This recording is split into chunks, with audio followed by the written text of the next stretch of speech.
श्री राम दोस्तों, रावण की मौसेरी बहन का अपहरण किसने किया था? रावण सीता से पहले किसकी कन्याओं का अपहरण करके लाया था? तो इस कथा को सुनने के बाद आप अपना सुझाव आवश्यक दीजिए, लाइक भी कर दीजिए। अब कथा आरंभ करते हैं। रावण ने नागों, राक्षसों, असुरों, दैत्य, यक्षों और दानवों की बहुत सी कन्याओं को अपने विमान पर चढ़ा लिया। वे सभी सुंदर कन्याएं जोर जोर से रो रही थी, लेकिन उनका रोना वहां पर कोई नहीं सुन रहा था। वे सभी कन्याएं रोती बिलखती हुई रावण के बारे में कहने लगी, हे विधाता, जिस प्रकार यह राक्षस हमें बलपूर्वक हर कर ले जा रहा है, एक दिन किसी स्त्री के कारण ही इस दुष्ट राक्षस का वध होगा। ऐसा उन सभी कन्याओं ने एक स्वर में रावण को श्राप दिया। रावण उन सभी कन्याओं को लेकर जब लंका पहुंचा तो वह पुष्पक विमान से उन कन्याओं को उतार रहा था जिन्हें हर कर लाया था। उसी समय रावण के पास भागते हुए विभीषण पहुंचे।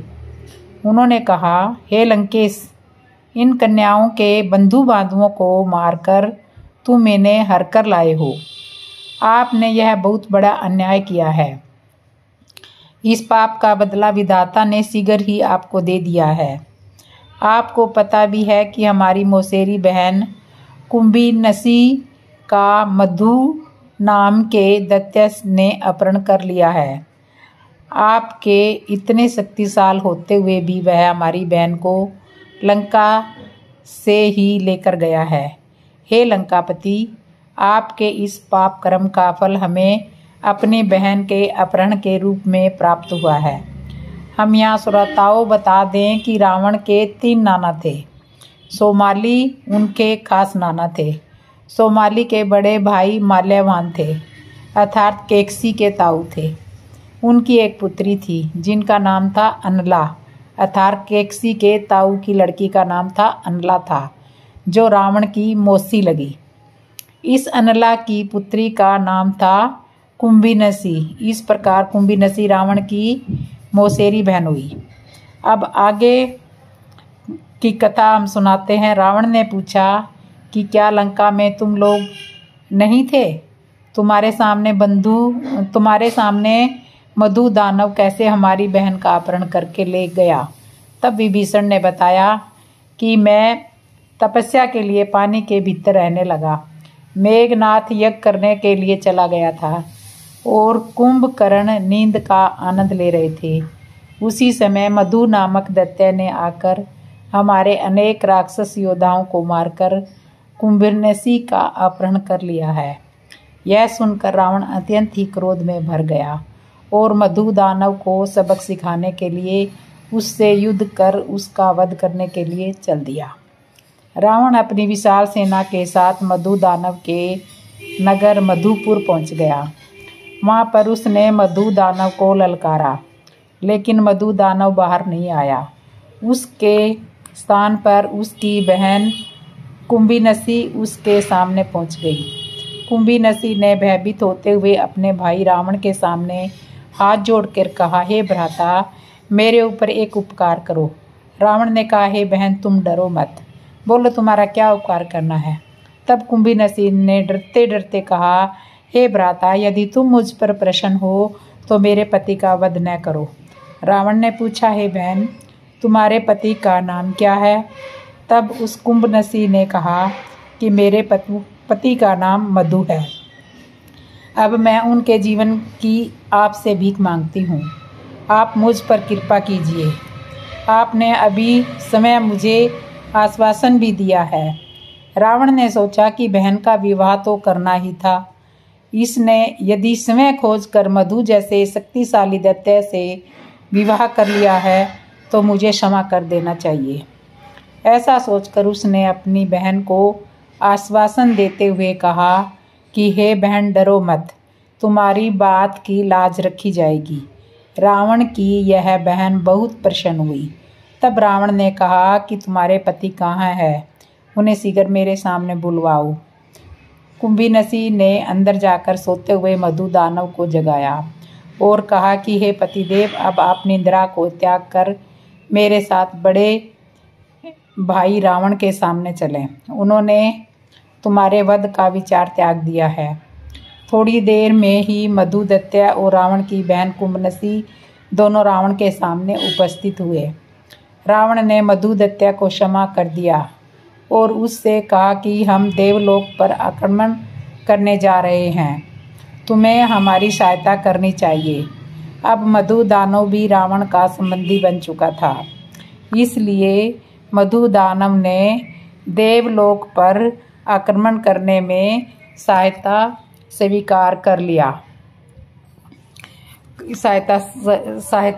स्वीकार कर ली। तो इस तरह से रावण की मौसेरी बहन का मधु, दैत्य ने अपहरण कर लिया था। रावण नारद जी के कहने पर रावण का यमलोक पर आक्रमण कर दिया। इस कथा को सुनकर आपको कैसा लगा कमेंट में हमें आवश्यक बताइए। अब कथा आरंभ करते हैं। एक दिन रावण अपने पुष्पक विमान में बैठकर यात्रा कर रहा था। तभी अचानक उसे देवऋषि नारद जी मिले। रावण ने देवऋषि नारद का अभिवंदन किया। नारद जी ने भी उसे आशीर्वाद देते हुए रावण की प्रसन्नता के पुल बांध दिए और कहा, हे विश्रवा के पुत्र, तुम्हारे बल और आक्रमण को देखकर मैं अत्यंत ही प्रसन्न हूँ।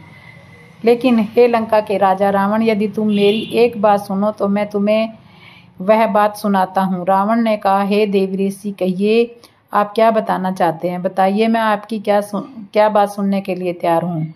तब नारद ने रावण से कहा, हे लंकेश, तुम ब्रह्मा जी से वरदान पाकर देवताओं से भी अत्यधिक शक्तिशाली हो चुके हो, अर्थात देवता भी तुम्हारा वध नहीं कर सकते। फिर तुम इस पृथ्वी लोक पर जो प्राणी रहते हैं उनका वध करने पर क्यों तुले हुए हो? वे प्राणी तो पहले से ही मृत्यु के अधीन है और मरे हुए के समान है। फिर तुम इन मरे हुए प्राणियों को वो क्यों मार रहे हो? हे लंकेश, तुम्हें तो देवता, दानव, दैत्य, यक्ष, गंधर्व, राक्षस, इनसे भी कोई भी नहीं मार सकता। तो फिर तुम इस मनुष्य लोक में प्राणियों को क्यों तंग कर रहे हो, क्यों दुख पहुंचा रहे हो? ऐसा करना तुम्हारे योग्य नहीं है। यह तो बहुत तुच्छ काम है जो तुम कर रहे हो। तुम्हारे बल और पराक्रम के लिए यह शोभा नहीं देता। अब मैं तुम्हें एक उपाय बताता हूँ, उसे सुनो। इस मनुष्य लोक पर जितने भी प्राणी हैं, मृत्यु के बाद यमलोक आवश्यक जाते हैं। यदि तुम मेरी बात मानो तो सीधे यमलोक पर आक्रमण करो और यमराज को अपने काबू में कर लो। इस पर मनुष्य लोक के सभी प्राणी तुम्हारे बस में वैसे ही हो जाएंगे। रावण को नारद की बात पर समझ में आ गई। उसने हंसते हुए कहा, नारद जी, आपको प्रणाम किया और नारद जी से इस प्रकार कहा कि हे देवऋषि, आप ठीक कहते हैं। मैं अभी तीनों लोकों को जीत कर नागों और देवताओं को भी अपने बस में करके अमृत के लिए फिर से समुद्र मंथन करूंगा। इसलिए अभी मैं रसातल में जा रहा हूँ। यह सुनकर नारद जी ने रावण से कहा, हे लंकेश्वर, यदि तुम रसातल में जा रहे हो तो बीच में यमराज की यमपुरी आएगी। रावण ने नारद जी से कहा, हे देवऋषि, मैंने चारों लोकपालों को परास्त करने की प्रतिज्ञा की है, इसलिए अब मैं यमराज को भी नहीं छोड़ूंगा। मैं सीधा उनकी यमपुरी में ही जा रहा हूँ। अब मैं सूर्य पुत्र यम को परास्त करके ही लौटूंगा। ऐसा कहकर रावण ने नारद को प्रणाम किया और अपनी राक्षस सेना सहित दक्षिण दिशा की ओर चल दिया। रावण के जाने के बाद नारद के मन में ये विचार आया कि क्यों न यमलोक जाकर रावण और यमराज के युद्ध को देखकर आनंद उठाया जाए। बस इतने विचार से नारद जी सीधे यमलोक पहुंच गए। वहां पर यमराज जी बैठे हुए मृत्यु होने के बाद जो प्राणी पहुँचे थे उनका लेखा जोखा कर्म का हिसाब किताब कर रहे थे, उन्हें फल देने की व्यवस्था कर रहे थे। तभी नारद जी को आया देखकर उन्होंने देव ऋषि का स्वागत सत्कार किया और उनका हालचाल पूछा। उसके बाद यमराज ने पूछा, हे देवऋषि, आज मेरी यमपुरी में आपका कैसे आना हुआ? नारद जी के पेट में कोई बात तो रुकती नहीं थी। उन्होंने शीघ्र ही यमराज से कहा, हे धर्मराज, मैं आपको एक आवश्यक बात बताने के लिए आया हूँ। आपके सामने शीघ्र ही एक समस्या उत्पन्न होने वाली है। आप उस समस्या के समाधान में लग जाइए। राक्षस राज रावण आपको परास्त करने के लिए आपके पास शीघ्र ही आने वाला है। इसलिए मैं उससे आने से पहले आपके पास आया हूँ ताकि मैं इस आने वाले संकट की आपको सूचना दे सकूं। लेकिन वह रावण तुम्हारा क्या बिगाड़ सकता है? तुम्हारे पास तो काल दंड नाम का आयुध है। उसके सामने कौन सा निशाचर टिक पाएगा? ऐसा नारद जी यमराज से बोल ही रहे थे कि तभी रावण का पुष्पक विमान दूर से ही आता हुआ दिखाई दिया। रावण ने यमलोक में आकर देखा कि बहुत से प्राणी अपने अपने पुण्य और पाप का फल भोग रहे हैं। उसने देखा कि यमराज के यमदूत किस प्रकार प्राणियों को तड़पा रहे हैं और वे प्राणी जोर जोर से चीखते और चिल्लाते हैं। कुछ प्राणियों को कीड़े खा रहे हैं, कितनों को कुत्ते नोच रहे हैं, कितने सारे तेज तेज चिल्ला रहे हैं। असंख्य प्राणियों को रक्त से भरी हुई वतरणी नदी पार करने के लिए विवश किया जा रहा है। कितनों को गर्म बालू रेत पर बार बार चलाकर दुखी किया जा रहा था। इस प्रकार असंख्य प्राणियों को तरह तरह की यातना पाते हुए रावण ने देखा। इस प्रकार रावण ने यमलोक में असंख्य प्राणियों को तरह तरह की कठोर यातनाएं झेलते हुए देखा। लेकिन ऐसा नहीं था कि सभी प्राणी यमलोक में यातना ही झेल रहे थे। दूसरी ओर रावण ने देखा कि अनेक पुण्य आत्माएं प्राणी अपने पुण्य कर्मों के प्रभाव से अच्छे अच्छे घरों में रहकर आनंद पूर्वक रह रहे थे और संगीत और वाद्य यंत्रों की मनोहर ध्वनि का आनंद उठा रहे थे। गोदान करने वाले को गोरस, अन्न दान करने वाले को अन्न, ग्रह दान करने वाले को ग्रह को पार कर अपने कर्मों का फल भोग रहे थे। अनेकों धर्मात्मा पुरुष वहाँ स्वर्गमणि और मुक्ताओं से अलकृत हो यौवन के मद से मद रहने वाली सुंदर स्त्रियों के साथ अपनी अंग क्रांति से प्रकाशित हो रहे थे। लंकापति रावण ने उन सभी प्राणियों को जो अपने अपने पाप कर्मों के कारण यातनाएं भुगत रहे थे, सभी को अपने पराक्रम के बल पर मुक्त कर दिया। उन पाप कर्म करने वाले प्राणियों को ऐसी संभावना नहीं थी कि वे इन यातनाओं से मुक्त हो जाए, लेकिन रावण ने उन सभी को मुक्त कर दिया। जब सभी प्रेत यातनाओं से मुक्त कर दिए गए तो उन प्रेतों की रक्षा करने वाले यमदूत अत्यंत ही कुपित होकर राक्षस राज रावण पर टूट पड़े। फिर क्या था, चारों दिशाओं में भयंकर युद्ध आरंभ हो गया। यमदूत इतने अधिक क्रोध में थे कि उन्होंने पुष्पक विमान को कई प्रकार से हानि पहुंचाई। उसके आसन, प्रसाद, वेदी और फाटक सब तोड़ दिए। उसके बाद यमराज इसके बाद पूरी कथा सुनने के लिए अब कथा आरंभ। उसके बाद यमराज के दूत क्रोध में आकर पुष्पक विमान को तहस नहस करने लगे, लेकिन वह पुष्पक विमान बड़ा विलक्षण था। ब्रह्मा जी के प्रभाव से वह विमान जैसा पहले था वैसा ही नष्ट होने के बाद हो जाता था। दोनों ओर से भयंकर युद्ध चल रहा था। न राक्षस कम पड़ रहे थे और ना ही यमराज के दूत कम पड़ रहे थे। एक दूसरे की तरफ नाना प्रकार के घातक अस्त्र शस्त्रों का प्रहार किया जा रहा था।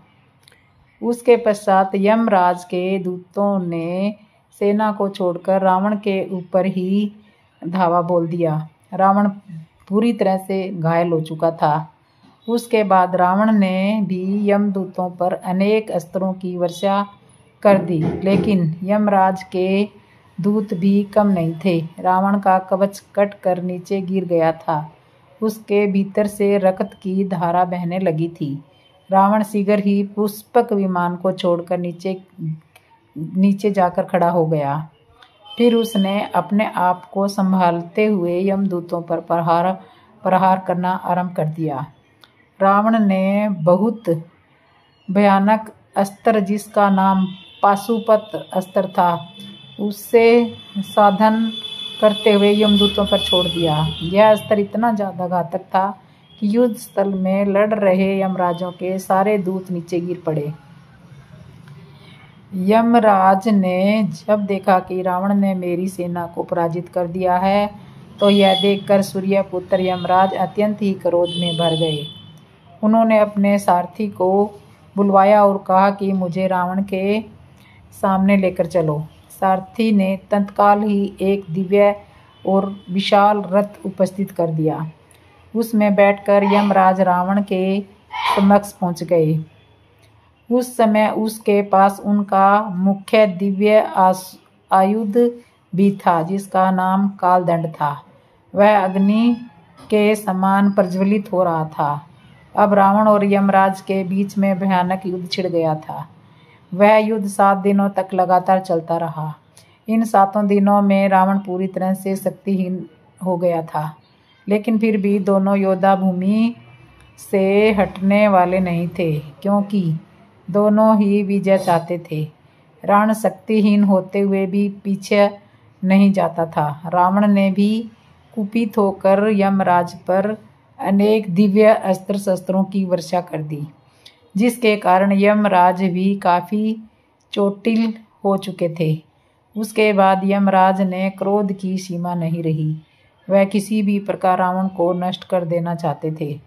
अब यमराज के पास कोई और चारा नहीं था। तब अंत में उन्होंने अपने कालदंड को अपने हाथों में लिया। कालदंड की एक विशेषता थी, मात्र दृष्टि पड़ने पर ही वह प्राणियों के प्राणों को अपहरण कर लेता था। उसके चारों तरफ अग्नि की ज्वाला निकलती रहती थी। जैसे यमराज ने उस कालदंड को रावण के ऊपर छोड़ना आरंभ किया कि वहां पर उपस्थित सभी सैनिक भयभीत होकर भागने लगे। सभी देवता असमंजस में पड़ गए। तभी वहां पर ब्रह्मा जी प्रकट हुए।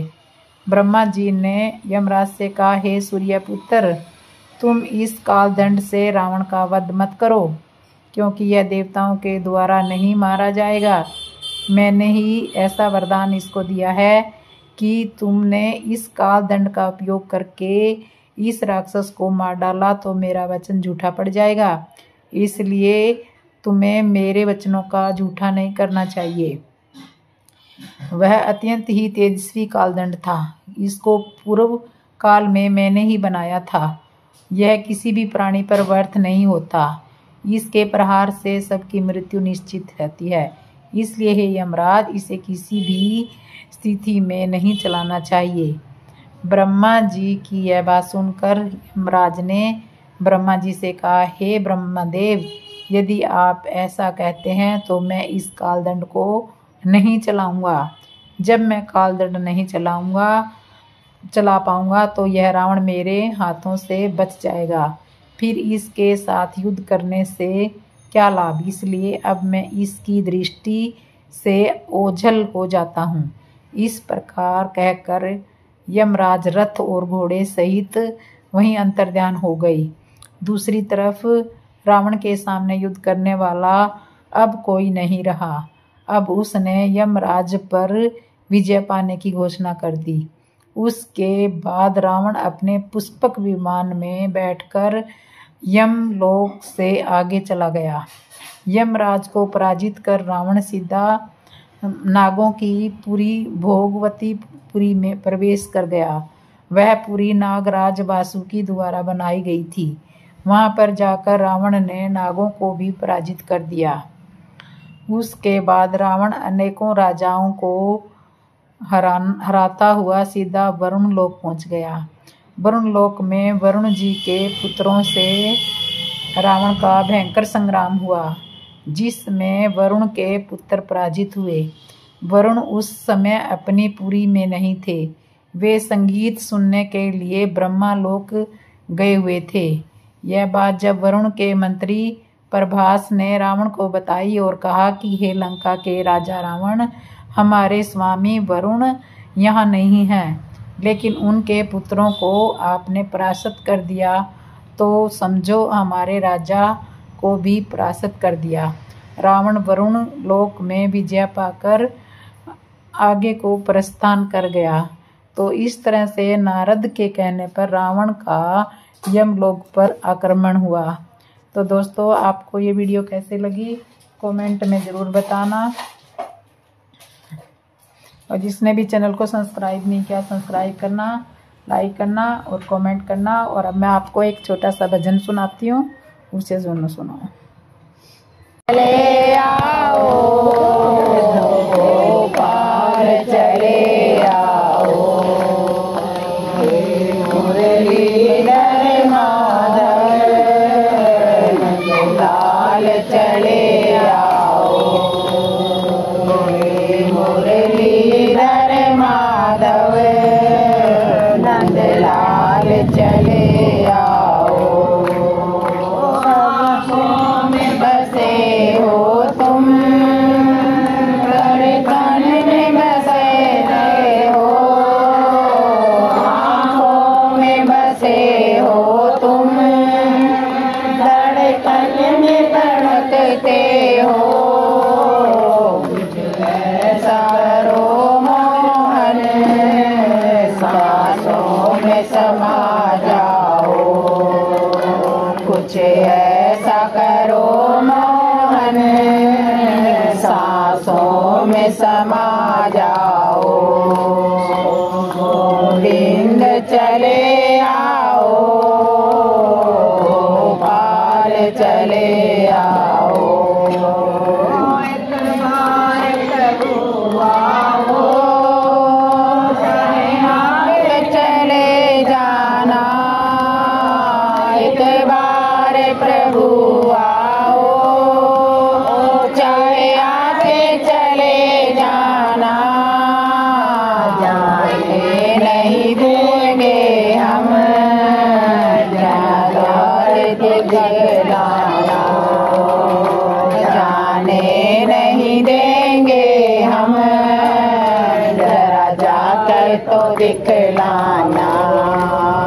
मोहन चले आओ, गोपाल चले आओ, तेरे दर्शन को मोहन नैन बरसते हैं, तेरे दर्शन को मोहन मेरे नैन तरसते हैं। पल भी चैन नहीं, दिन रात बरसते हैं, एक पल भी चैन नहीं, दिन रात बरसते हैं। अर्ज गई से बस और न तड़पाओ, बस अर्ज यही तुमसे, बस और न तड़पाओ। गोविंद चले आओ, गोपाल चले आओ, एक साथ जमाने से दिल लगा रही है, एक साथ जमाने ने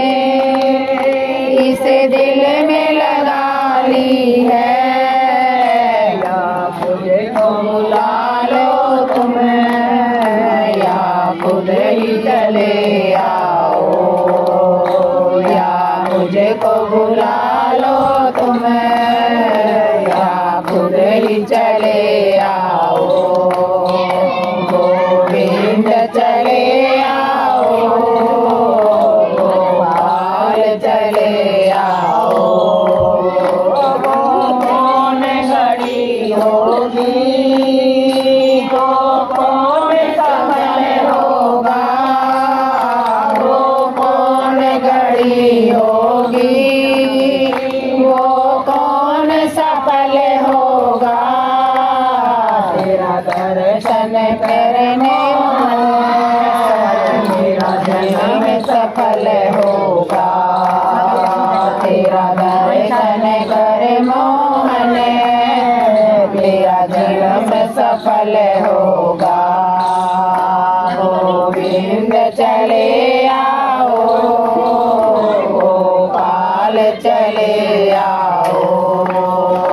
गोविंद चले आओ गोपाल चले आओ। लाल की जय।